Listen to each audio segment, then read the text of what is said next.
Bonjour tout le monde, j'espère que vous allez bien. 2 points aujourd'hui. Premier point, je viens quand même en mode victoire, là. Victoire partielle du moins, mais quand même victoire importante pour les investissements en francisation. Ça fait des mois que je me bats pour faire reconnaître les faits à M. Roberge, là, comme quoi il y a des coupes en francisation, puis il y a des milliers d'élèves qui ont perdu leur classe, puis il y a des centaines de profs qui ont perdu leur groupe. Et là, hier, puis ce matin, là, j'entends qu'il va en reparler. Il reconfirme, effectivement, il nous donne raison, là, et il réinjecte 10 millions de dollars en francisation. C'est un premier très beau pas dans la bonne direction. Évidemment, ça ne répond pas à toutes les coupes. On entend que ça va surtout répondre aux gens qui ne sont pas desservis par Francisation Québec, où il n'y a pas de service dans les régions. Donc, moi, je veux féliciter la mobilisation. Évidemment, pas que la mienne, mais des professeurs, des syndicats, des enseignants, des élèves, des immigrants, immigrantes, des nouveaux arrivants qui se sont levés pour faire respecter leur droit à la francisation qui est reconnue par la Charte de la langue française. Je trouve ça magnifique et je pense qu'on a là une belle preuve de mobilisation. J'en prends évidemment une petite part là, de responsabilité parce qu'on a tellement parlé de ça au Salon Rouge, mais évidemment que c'est une grande victoire collective. Sur un point un petit peu moins radieux, j'ai entendu le ministre Carman dire que pour lui, on était en train d'inverser la tendance en matière d'itinérance puis qu'on allait du bon côté. C'est une déclaration qui a été vraiment... qui m'a fait bondir, là, puis qui a fait bondir l'ensemble des acteurs du milieu. Si M. Carman a des chiffres à l'effet que ça se passe mieux en itinérance, qu'il les divulgue, là, mais c'est pas ça du tout qu'on voit sur le terrain. C'est pas ça du tout que les États généraux nous ont dit la semaine dernière. Donc, je suis hautement préoccupé d'entendre ça, puis je pense que M. Carman devrait corriger le tir. FMSQ va faire une sortie ce matin là, concernant le fait qu'il y a moins de services par les hôpitaux, même que ça met des patients à risque en raison non pas des coupures, ce que le gouvernement dit, mais du respect des budgets dans le réseau de la santé. Bien, c'est extrêmement préoccupant, puis je remercie la Fédération d'en faire manchette puis de relever ça. Moi, j'entends ça au quotidien. Moi, je suis dans ma circonscription, les citoyens et citoyennes m'arrêtent. La première chose dont ils me parlent, c'est l'accès à leurs services, c'est l'accès aux soins de santé. C'est la première chose, c'est ça qu'ils nous écrivent en circonscription. Donc, tant mieux si c'est mieux documenté, tant mieux si plus de gens sonne l'alarme, mais ça, c'est des choses qu'on sait puis qu'on connaît, puis qui datent pas d'il y a 6 mois puis de ce contexte-là. L'accès aux services en soins de santé au Québec, c'est un problème récurrent depuis plusieurs années. Donc, moi, je remercie ceux et celles qui vont mettre des efforts à ce que le problème soit de plus en plus mis de l'avant. Puis vous en êtes, il faut qu'on le dise. Tant mieux. Mais là, c'est vraiment très, très, très préoccupant, puis le gouvernement doit se raviser le plus vite possible.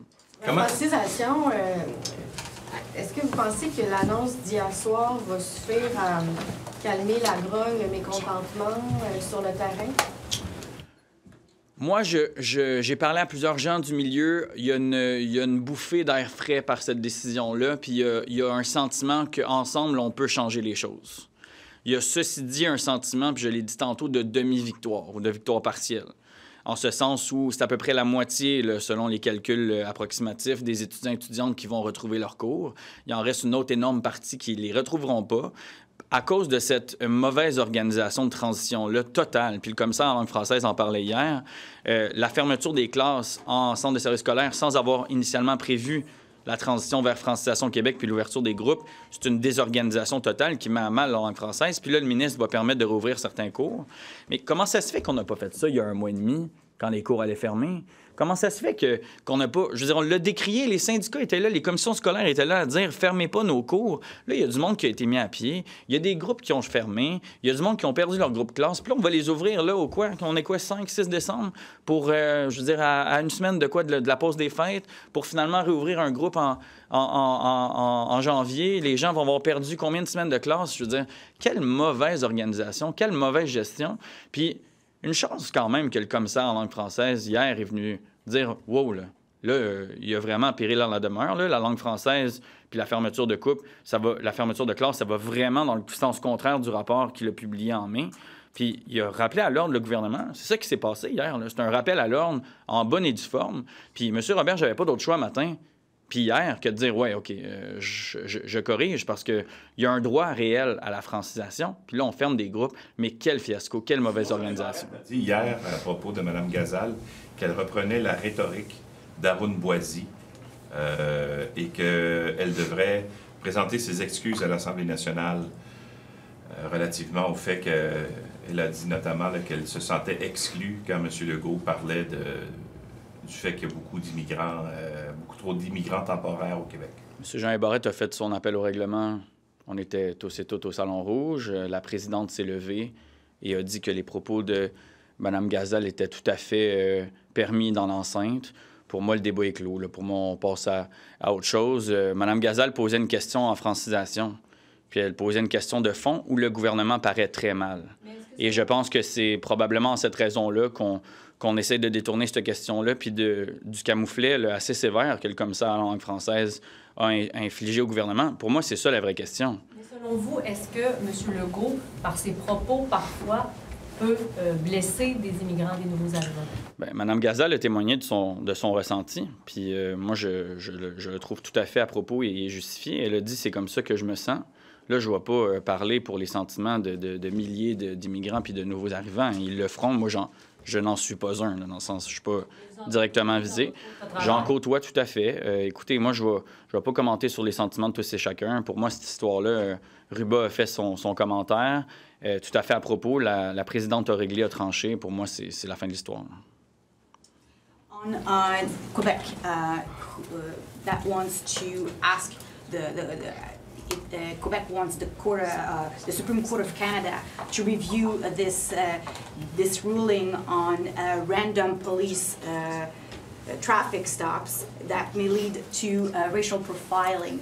The Court of Appeal said the same thing than the Superior Court. What do you think about this decision of Quebec? Well, it's obviously Mr. Jean Barrette's right to appeal to the Supreme Court. However, I mean, he was told no by 2 courts already, and I see no indications as to why the Supreme Court would take any other decision. So I would rather see him investing in more positive manner to reduce the challenges that people are facing, and rather than appealing this case to the Supreme Court. Let make me reference to the asylum seekers and the access to the CPR and the garderie system. They were doing the same. They lost in Superior Court, they lost in Court of Appeal, and it looks like, I mean, I don't know, but it looks like they might lose as well in the Supreme Court. I mean, what are we winning? What are we gaining into multiplying those recourses?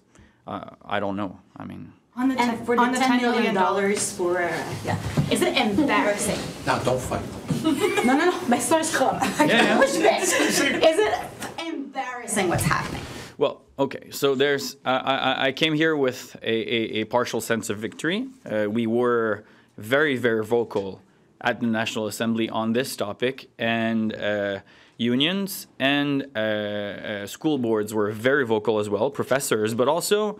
Immigrants. They were very, very vocal as to their rights to receive French services. And I forgot to mention in French, but I'm filing a petition today with more than 10,000, I think it's 11,000 signatures, expressly requesting government to reinstate budgets in the school board system.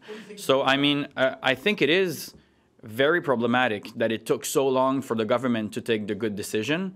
I think it's embarrassing for the government to be told by Mr. Dubreuil yesterday that he was very concerned about that situation. I think Mr. Robert should have noticed this and should have reacted far, far before this morning, before all those classes were closed, before all those the professors were losing their groups.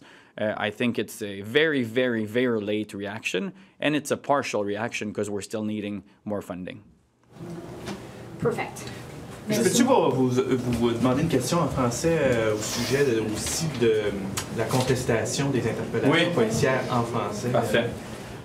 Écoutez, c'est évidemment le droit du procureur général de M. Jean Barrette de contester devant la Cour suprême. Là. Je ne remettrai jamais ça en question. Ceci dit, il y a lieu de se questionner si c'est le meilleur usage des fonds publics. M. Jean Barrette le Québec a déjà perdu malheureusement, heureusement, ce recours-là en cour supérieure, en cour d'appel. Rien m'indique nécessairement que ça va être différent en Cour suprême. Donc, moi, je préférais voir le gouvernement investir dans des mesures positives et proactives pour régler ces enjeux-là que de maintenir une contestation judiciaire. Je ne peux pas m'empêcher de faire le parallèle avec le dossier des CPE puis des demandeurs d'asile qui ont accès ou non à un CPE. Là. Je veux dire, même chose, ils ont perdu en Cour supérieure, ils ont perdu en Cour d'appel. Là, on va plaider en Cour suprême.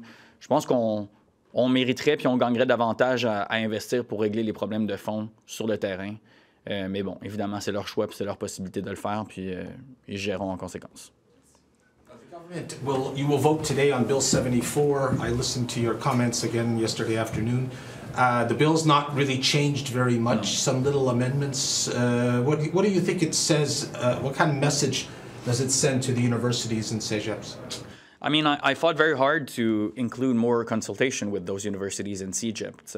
Right until the very end, I requested Mr. Roberge to make that very little step, adding within the law the consultation process. And it was impossible for him to accept my request.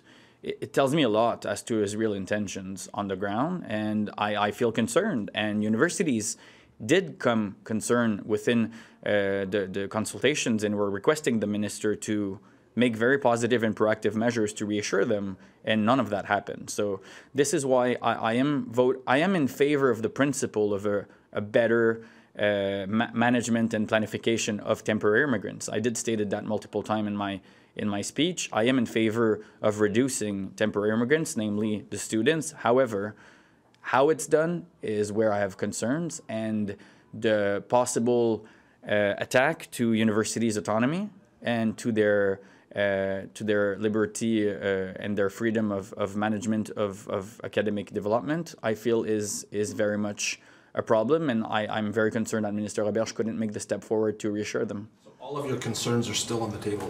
They're all on the table. They refused all my amendments on this topic.